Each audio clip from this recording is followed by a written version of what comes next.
The Muslim quota war has become more fierce, with Prime Minister Narendra Modi and the BJP accusing the Congress and Opposition India alliance of changing Baba Saheb Ambedkar's constitution for Muslim appeasement politics. Karnataka, the BJP claims, is only the trailer. If the opposition alliance wins elections, SC, ST, OBC quota will be given to Muslims. A charge that the opposition alliance is fiercely fighting back, insisting this is BJP's fear-mongering and an attempt to polarize the electorate in midst of polls.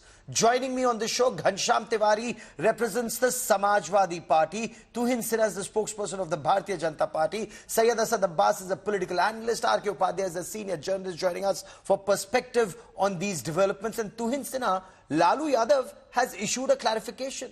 You heard it. He says quota not on the basis of religion. Why is the BJP up in arms against Lalu Yadav's statement, sir? Gauravji, good evening everybody. The Honorable Prime Minister had asked some very specific and pointed questions to the Congress party with regard to Muslim reservation. And the answer, as you can see, has come from Lalu Yadav. In the morning when Lalu Yadav made that comment, he was very emphatic that the Constitution provides for reservation for the Muslim community. Of course, when he saw a belligerent counter-attack from Prime Minister Modi, he kind of got cold shoulder and he completely retracted from his statement. But just look at the track record of these people. Starting 2004, there has been a concerted attempt by the Congress party to bring in quota. First, they did it in Andhra Pradesh. Despite it being mired in litigation for many years, they promised it in their manifesto in 2009. In 2011, they tried to bring the communal violence bill, which we thwarted successfully. In 2013, they amended the Waqf Act to make it more draconian against the Hindu community. And on the eve of 2014 election, the Congress gave out 123 properties in Prime Delhi to the Waqf board. So, the track record speaks for themselves. As far as Samajwadi Party is concerned, since Ghanshyam, my friend Ghanshyam is over here, in 2012, on the eve of the 2012 assembly election, they had promised 18% reservation for Muslims in Uttar Pradesh. Where would this have come from? In Bengal, 118 out of 169 communities in the OBC list belong to Muslims. You've asked Ghanshyam Tiwari a direct question. Let me get Ghanshyam Tiwari to respond to that. Ghanshyam Tiwari, the BJP accuses, whether it's the Samajwadi Party, the RJD, the Congress, Opposition India Alliance members, of Muslim appeasement politics. Lalu Yadav, you heard him say reservation to milna chahiye Musalmano ko poora. BJP says this is the alliance agenda. Deny SC, ST, OBC their quota, give it to Muslims. Karnataka is the trailer. Full movie if the alliance is voted to power, sir. Good evening, Gaurav, to you, the viewers and fellow co-panelists. There are three things that are important. Prime Minister is desperate. He's so desperate that he has engaged day after day in poisonous hate speech and dangerous propaganda. That propaganda has gone from him to his party. Election Commission, who is otherwise muted, has also taken notice. And we mentioned Karnataka. The first point is, in Karnataka, this dangerous agenda was just flagged down by the Election Commission. That poisonous video that was circulated by BJP Karnataka with full sanction of the Prime Minister, a desperate Prime Minister who wants this election to be on Hindu-Muslim hate. I want to support the Prime Minister on this. I want to say to your viewers that if you want to fill your heart with Hindu-Muslim hate, then go with the Prime Minister, his lies, his dangerous hate speech, and vote for BJP. But if you see across you massive unemployment, then understand why is the Prime Minister bordering in this dangerous hate speech. Because his party is accused of 80,000 crores as per media reports in last 10 years spending on BJP headquarters and campaigns, out of which 13,000 crores come as campaign money on their books. The Chandalo Dhandalo model. The Prime Minister doesn't want people to talk about Chandalo Dhandalo model. Because he stands with Prajwal Revanna, he said that power to this monster will be power to me. The daughters of India are ready to boot out the Prime Minister. So he wants you to be distracted on Hindu-Muslim hate. Otherwise, you look at the manifesto of any political party. Every political party has said that first job to the youth is guaranteed, except BJP. Except BJP, which has a singular agenda of lies and Hindu-Muslim hate. Every other political party, which is India Alliance, is saying, as a youth, your first job is guaranteed. As a woman, you will get 1 lakh rupees. As a farmer, you will get MSP. as Fair a enough, sir. person who You wants still haven't answered my look at the direct Constitution question. and reservation. My reservation, first, equal time to all guests, and that is exactly why I did not interrupt you thus far. But reservation. I did not interrupt you thus far, but you have not answered my direct question. You'll talk about Nyay, but Lalu Yadav will talk about Musalmano ko poora quota milna chahiye. You haven't answered that question. R.K. Upadhyay, how should one read Lalu Yadav's statement? BJP says this is their intent. If voted to power, they will give poora ka poora reservation to Muslims. What does that indicate, sir? Merit in BJP saying this is robbing Peter to pay Paul. Take SC, ST, OBC quota and give it to Muslims for vote bank. I think, Gaurav, the whole issue requires a rational debate without falling into either communal or emotional trap. Especially when you're talking about Karnataka, Karnataka has a history of over 100 years of reservation. In fact, it was during the reign of the Maharajas of Mysore that reservations were introduced, and that was on the basis of social and educational backwardness. There was no mention of any caste or communities. It was purely on the economic and social and educational backwardness. It was the Miller Commission which came up with a report in 1916 and 1921. Probably for the first time in the country, the reservation was introduced. And subsequently, Karnataka has had various commissions which have recommended reservations based on the backwardness. We had the Chinnaparedi Commission and so on and so forth. All of them have recognized, Muslims are also among the backwards. The communities that they belong to, though they're called Muslims, there are minor subsects within them. So they also have enjoyed, reservation at some time or the other. And it was in 1995 that when Mr. Deve Gowda, who's currently with the BJP, was the chief minister, he brought in specifically under 2B, Muslims. He called it quota for Muslims. 4% reservation was introduced. So since then, for almost 28 years, this reservation has been there, and it has been basically for education institutions and some jobs. But it was the Bommai government that in 2023, that is last year, when the assembly elections were there, they abolished it. And they abolished it and gave 2% each to Okkaligas and Lingayats, who already enjoy reservations up to 4 to 5%. This was the issue which went up to the High Court and then to the Supreme Court. And Supreme Court, in the Supreme Court, Bommai government gave an undertaking that they will not implement it until the issues resolved in the court. So the matter has been referred back to the High Court, and that is where it stands right now. I think, the whole issue, we have to look at it holistically.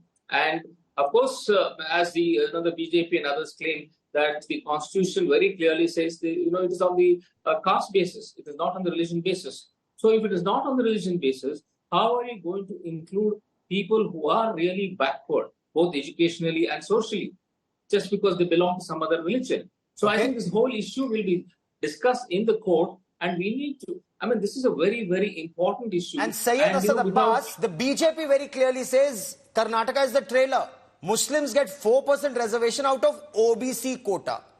4% OBCs, according to the BJP, are being denied their due because Muslim castes, all Muslim castes in Karnataka have been included as OBCs. This, the BJP claims, is against the spirit of Baba Saheb Ambedkar's constitution. Gaurav Sahab, I have some startling figures to show the duplicity and hypocrisy of the Bharatiya Janata Party. In Gujarat, under the 25 years rule of the Bharatiya Janata Party, even the times when Adarniya Narendra Modi ji was the Chief Minister of Gujarat, for 25 years, Muslims, 22 castes of Muslims absolutely enjoyed reservations under the same OBC quota that we speak about. Not just that, in Madhya Pradesh, even during Shivraj Singh Chauhan government and other governments, 20 years of BJP tenure, Muslim caste, 27 Muslim castes enjoyed the OBC reservation for 20 years. Assam, Manipur, including Uttar Pradesh, under Yogi ji's rule, 2 subcastes enjoy the OBC reservation. The fact is, hypocrisy ki bhi seema hoti hai Tuhin Sahab. When you speak that Congress is doing Muslim appeasement, why are you giving in Uttar Pradesh, Madhya Pradesh and your very own Gujarat? Aap kyun de rahe ho Musalmanon ko? Okay, you've raised a pertinent point. Tuhin Sinha, respond to the points that have been made before I take it to the next aspect. Tuhin Sinha, quickly respond, sir. There have been enormous anomalies in these OBC quotas. For example, in Bengal, out of 169 communities in the OBC list, 118 belong to the Muslim community. So look at the kind of anomaly which was there, because of which the entire matter today is sub judice. And Congress governments across the country have been resorting to something similar. When it comes to Gujarat, that in certain places we have not tampered with the existing reservation as we did in Gujarat. As we did in Karnataka last year, but we fundamentally stand against reservation based on religion. And a recent interview by Professor Dilip Mandal has made it very clear that that goes against the ethos of our constitution. Okay, quickly, but fair enough. Ghanshyam Tiwari, let me take this now to the other aspect. BJP says whether it's Lalu Yadav's statement on poora reservation for Muslims, or Congress giving reservation to Muslims out of OBC quota, or your party leader and senior leader Professor Ram Gopal Yadav saying bekar hai mandir on the Ram temple at Ayodhya.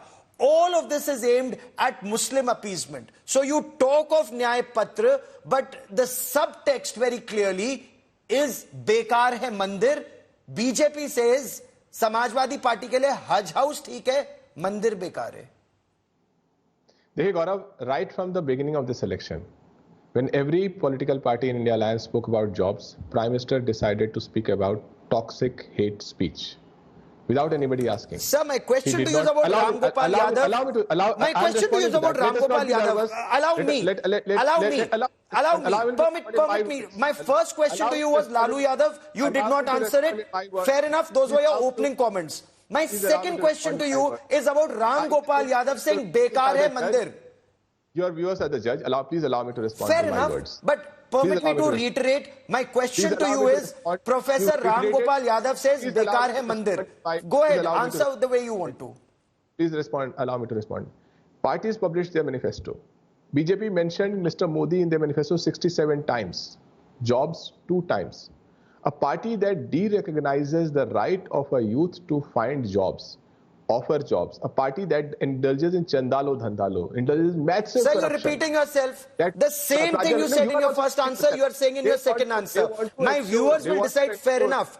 But you are not answering my question on Lalu Yadav, poora reservation Musalmano ke liye, and you are not answering my question on Professor Ram Gopal Yadav saying bekar hai mandir.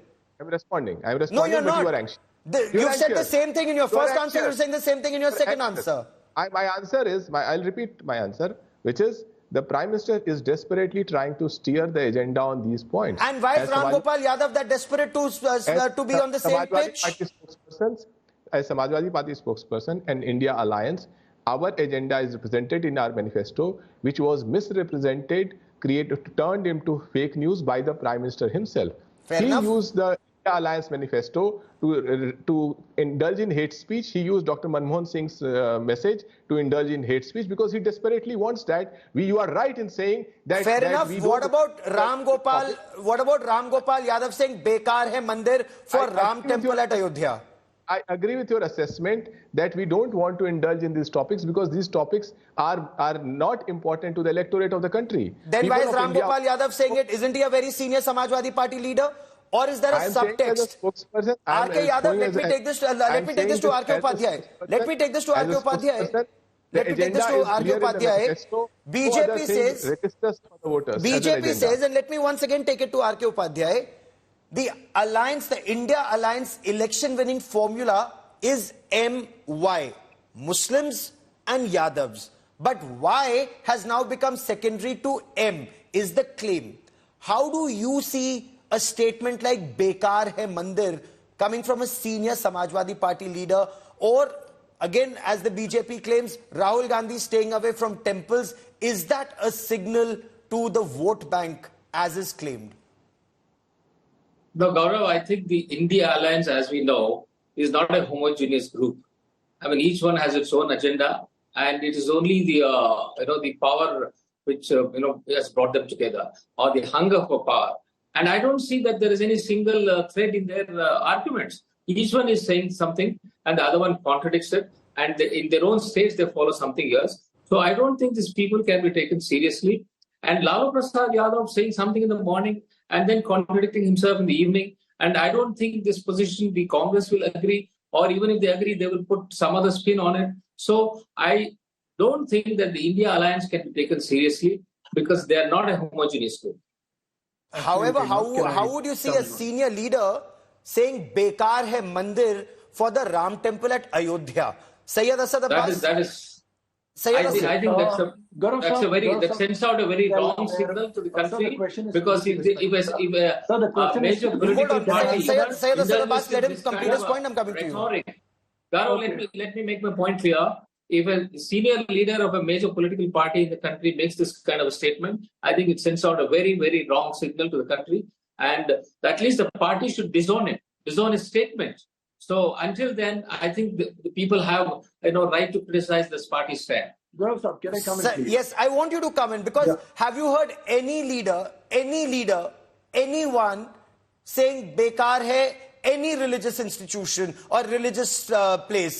Church, masjid, girja, gurdwara, mandir, anything, bekar hai. How easily in Bharat can any politician get away by saying bekar hai mandir? The BJP says this is the real dog whistle politics. BJP says Hajj House in Ghaziabad is good, Mughal Garden in Agra is good, Kabristan in every district is good, but Ram temple is bekar. How do you read this? How do you see the BJP's response? Gaurav Sahab, let me tell you, I have visited wonderful mandirs here, especially the Anjaneya temple here in Koramangala in Bangalore, and I have great respect. I personally take offense as an Indian Muslim. I think the leader of the Samajwadi Party must be condemned for his action, and Akhilesh Yadav ji should take a strict action that Lord Sri Ram, that Indians across the world celebrate and respect so much. He needs to take his words back and apologize unconditionally. Also a point, Gaurav Sahab, the fact is, abhi aap election ka chunav ho raha hai, we are in phase 3 today. Who's doing Hindu-Muslim? Why is Modi ji, BJP leader, so rattled by the International Labour Organization report? 83% of the youth are unemployed today. Farmers agitating, youth are not happy, youth without jobs. Why are they so rattled that they are doing so much Hindu-Muslim? Mangal Sutra, infiltrators, Ghuspetia, zyada bachche karne wale. And isn't it a lie? झूठ बोलो, बार-बार झूठ बोलो कि पूरी संपत्ति मुसलमानों को दे देंगे, तुम्हारा सब कुछ लूट के. Come on, yeah, my. To respond both from the Samajwadi Party and from Sayyid Asad Abbas. It's the same point that's being made. One says the Prime Minister is desperate, the other says the BJP is rattled. Ram Gopal Yadav's despicable comments today only shows the extent to which the India alliance can go for minority appeasement. I think ideally No, minority is not appeased. Please don't interfere. Have the courtesy. Please don't interfere. You've had your chance. This is not the way minority respect Sri Ram. So that has nothing to do with minority appeasement. No, that is not for you to decide. Are you a member of Samajwadi Party? Are you representing Samajwadi Party over here? Are you representing Samajwadi Party over here? Allow me to speak, please. Get appeased if somebody says... Gaurav, can you calm him down, please? Okay, one by one. Gaurav, one by one. Fair enough, Sayyid Asad Abbas. The BJP asks, are you the representative of the Samajwadi Party? If the representative of Samajwadi Party is not saying anything on Ram Gopal Yadav's comment, he's saying, why are you intervening? Let him complete his point. Let me complete your point. Why the comment of Ram Gopal Yadav was made for minority appeasement. You should not de-link it with other comments by fellow Samajwadi Party leaders. Since Shafirul Barq, the senior most MP, is no more, I don't want to talk much about it. But on the eve of Pran Pratishtha, do you remember what he said? That मैं उस दिन की प्रतीक्षा करूंगा जब यहाँ दोबारा बाबरी मस्जिद खड़ी होगी. S.T. Hassan has been talking about Sharia law at every given opportunity. This is what Samajwadi Party is today. And, ideally, Ghanshyam Tiwari should condemn these remarks unequivocally. And also, you must not de-link it with the statements of Vijay Vadattawar in Maharashtra or of Charanjit Singh Channi in Punjab, because, by desperately whitewashing Pakistan's culpability in 26/11 and in the recent attack on Pooch, they are only resorting to the lowest form of minority appeasement. Since Ghanshyam Tiwari was repeatedly talking about the BJP manifesto, let me remind him that the BJP manifesto talks about Ayushman Bharat, extending Ayushman Bharat cover for everybody above the age of 70. It talks about Mudra loan. It talks about infrastructure creation. These are the things which we are talking about. But yes, we will expose your insidious intent on the issue of minority appeasement and on the proposed minority reservation which you people are planning to bring. Since you've raised a very specific point about Ghanshyam Tiwari, the representative of the Samajwadi Party, sir, you wanted to respond. Ghanshyam Tiwari. मंदिर ऐसे नहीं बनते हैं. पुराने मंदिर देख लीजिए, दक्षिण में से लेकर उत्तर तक देख लीजिए, नक्शा ठीक नहीं है, उसका वास्तु के लिहाज से ठीक नहीं बनाया गया है. This is आज तक website on Ram Gopal Yadav. Gaurav, India Today is a respected channel. Do I expect fake news from you? Do I expect half-baked news from you? It is a shame that I have to sit here, quote Aaj Tak. Sure, that's exactly what I quoted. I would request you to read out the full thing. Read out the full thing. It is a shame that did he say bekar hai mandir or not? Did he say it or did he not say it? India Today. Did he say it or did he not say it? I don't expect half truths from you. It is a shame that did he say it or did he not say it? When the full statement is available for did he say it or did he not say it? I leave it to you. If you've read that Aaj Tak piece, you would have read the headline also. Did you read the headline? Did you read the headline? Or are you going to quote it partially? But I will leave that to you. Because the BJP, Ghanshyam Tiwari asks, your alliance partner Congress, if the temple is bad, will locks be placed there once again like in 1949? I can understand, Gaurav, a desperate Prime Minister lying through his teeth. Fair enough, that is the point you've made. But I don't expect... Tuhin Sinha, the opposition accuses the BJP of dog whistle politics. Sonia Gandhi accuses the BJP of promoting hatred for political gains. This is the agenda that the opposition is accusing the BJP of. Gaurav, there has never been a more insidious manifesto in India's history than the present Congress manifesto. If you read it, there is a specific reference that we will ensure equal opportunities to minorities in public works contracts. Can you imagine that the bullet train contracts of this country, the highway contracts of this country will be given on the basis of religion? And yet these people say that they are not resorting to minority politics. Are we not within our rights to educate the people and to expose the vile intent of the opposition? That is precisely what we are doing. Can I counter that, manifesto has been the most progressive manifesto, and more than half the time of our speeches, of the Prime Minister, is dedicated to our manifesto. But yes, we will continue. It now depends on the voters very clearly. Let the voters decide who is with the truth and who is indulging in what each party accuses the other of. To all my guests, many thanks for joining me. But two major strands, Muslim quota and temple, some of the big issues raging across this 2024 campaign.